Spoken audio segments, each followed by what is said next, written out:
Hello hi friends, ನಮಸ್ಕಾರ. Welcome back to Lakshmi cooking channel. ಹೇಗಿದ್ದೀರಾ? ಚೆನ್ನಾಗಿದ್ದೀರಾ ಅಂತ ಭಾವಿಸ್ತೀನಿ. ಇವತ್ತು ಸೂಪರಾಗಿರೋಂಥ ಎಲೆಕೋಸು ಮತ್ತು ಮೊಟ್ಟೆ ಹಾಕಿ ಪಲ್ಯ ಮಾಡೋದನ್ನು ತೋರಿಸ್ಕೊಡ್ತೀನಿ. ತುಂಬ ಚೆನ್ನಾಗಿರ್ತೈತೆ. 1 ಟೇಬಲ್ ಸ್ಪೂನಷ್ಟು ಧನಿಯಾ ಬೀಜ, ಉದ್ದಿನಬೇಳೆ 1 ಟೀ ಸ್ಪೂನು, ಕಡಲೆಬೇಳೆ 1 ಟೀ ಸ್ಪೂನು, ಶೇಂಗಾ 1 ಟೀ ಸ್ಪೂನು ಹಾಕಿ ಇಷ್ಟನ್ನು ಹುರಿಬೇಕಾಗುತ್ತೆ.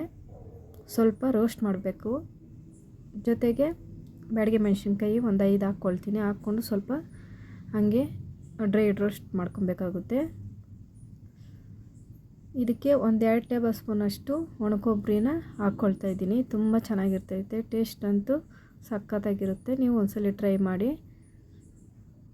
ತಿಂಗಳಂಗಟ್ಲೆನೂ ಇಟ್ಕೊಬೋದು ಈ ಥರ ಮಾಡಿಕೊಂಡು.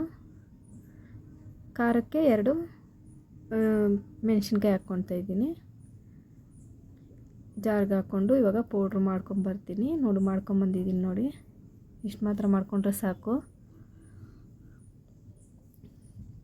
ಈಗ ಸೈಡ್ಗೆ ಇಟ್ಬಿಟ್ಟು ಫ್ರೈ ಪ್ಯಾನ್ನ ಇಟ್ಕೊತೀನಿ. ಬಿಸಿ ಆದ ನಂತರ 1-2 ಟೇಬಲ್ ಸ್ಪೂನಷ್ಟು ಎಣ್ಣೆ ಹಾಕ್ಕೊಂಡು, ಬಿಸಿ ಆದ ನಂತರ ಬೆಳ್ಳುಳ್ಳಿ, ಕರಿಬೇವು ಸೊಪ್ಪು, ಈರುಳ್ಳಿನ ಹಾಕ್ಕೊಂಡು ಸ್ವಲ್ಪ ಚೆನ್ನಾಗಿ ಫ್ರೈ ಮಾಡ್ಕೋಬೇಕಾಗುತ್ತೆ.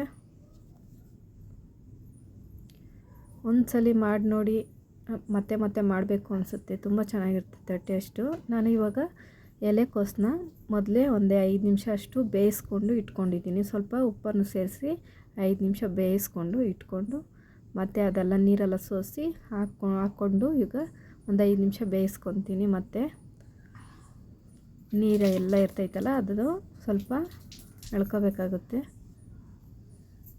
ಮೊಟ್ಟೆ 5 ಹಾಕ್ಕೊಳ್ತಾ ಇದ್ದೀನಿ. ಈ ಥರ ಹೋಲ್ ಮಾಡಿಕೊಂಡು ಹಾಕ್ಕೊಳ್ಬೇಕಾಗುತ್ತೆ.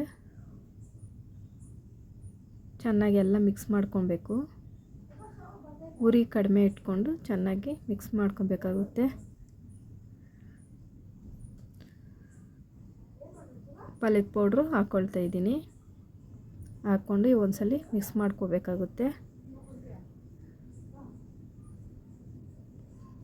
ಸ್ವಲ್ಪ ಚೆನ್ನಾಗಿ ಅದಕ್ಕೆ ಹಿಡಿಬೇಕು. ಅವಾಗವರೆಗೂ ನಾವು ಸ್ವಲ್ಪ ಎಲ್ಲ ಮಿಕ್ಸ್ ಮಾಡ್ಕೊಬೇಕು. ಇದಕ್ಕೆ ಸ್ವಲ್ಪ ಕೊತ್ತಂಬರಿ ಸೊಪ್ಪು, ಸಾಲ್ಟು ಸ್ವಲ್ಪ ಲಾಸ್ಟಲ್ಲಿ ಸೇರಿಸ್ಕೊಂಡು ಮತ್ತೆ ಮಿಕ್ಸ್ ಮಾಡ್ಕೊತೀನಿ. ಈಗ ರೆಡಿ ಆಗಿದೆ ನೋಡಿ. ಸೂಪರಾಗಿರ್ತೈತೆ. ಒಂದ್ಸಲಿ ಟ್ರೈ ಮಾಡಿ. Thank you for watching. Subscribe ಮಾಡಿ, ಲೈಕ್ ಮಾಡಿ, ಕಾಮೆಂಟ್ ಮಾಡಿ, ಶೇರ್ ಮಾಡಿ, ಸಪೋರ್ಟ್ ಮಾಡಿ. Thank you for watching.